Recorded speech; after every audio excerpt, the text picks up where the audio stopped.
On the avenue I'm taking you to.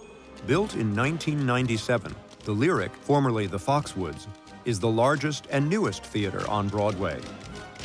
Its unique place in the revitalization of Times Square began in 1990, when the city and state of New York created the new 42nd Street organization to restore the theaters on this historic block. The new 42nd Street is a non-profit organization which was vested with responsibility to enliven this block, 42nd Street, 24 hours a day, 7 days a week, 365 days a year. And indeed, in terms of tourism or real estate revenues, there was very little to speak of here. Ideas about how to restore the 42nd Street theaters flourished. One of the most unusual came to Cora Kahn, from the head of a Canadian entertainment company. And he had an idea to take the Apollo Theater and Lyric Theater, two theaters on 42nd Street, and combine them and make one large Broadway house. The older of the two is the Lyric Theater, built in 1903 by composer Reginald de Koven, who intended it as an opera school. The Apollo Theater was built in 1910 as a vaudeville house, and in 1920, taken over by Broadway producers Arch and Edgar Selwyn. When it came to combining two theaters that were significantly different time periods and styles, we had to keep some sensitivity, and that was the role of the architect and the designers to bridge that. The strategy of architects Beyer, Blinder, and Bell was to use the two facades of the Lyric, one on 42nd Street and the other on 43rd, to create the exterior of the new theater.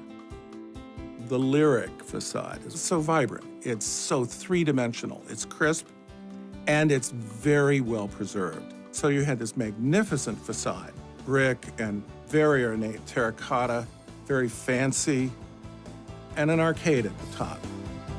For the interior spaces, they used the Apollo Theater. And we retained some of the elements. A large dome that occurred in the ceiling of the Apollo, and we created lighting fixtures in the lobby that were in the style of the originals. You're sitting in a theater that is about 95% new. But if you sat down and you looked around, you'd feel like it's about 95% old. It's been given an atmosphere of the time that the original theaters were built. In 1998, the theater, then called the Ford Center for the Performing Arts, reopened with Ragtime.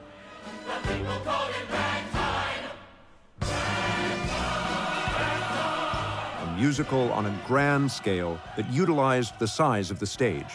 And it was a big show by any standard. The vision here was to create a space for spectacle.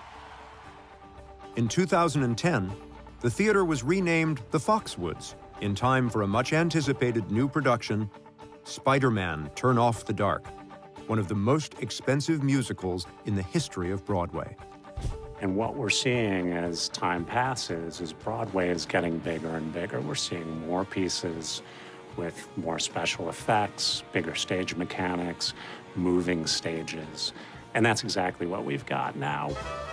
42nd Street has become a vibrant tourist destination, representing a successful collaboration between business, government, and the arts. What I think is so wonderful about the successful revitalization of Times Square is that it is both cleaned up and accessible to a broader swath of the population, but it remains authentically New York. It has a reality, it has a grit, it has an energy to it that really can't be experienced anyplace else. So I'd like to say that the theaters that drove the development of 42nd Street at the turn of the 20th century drove the development of 42nd Street at the turn of the 21st century. 42nd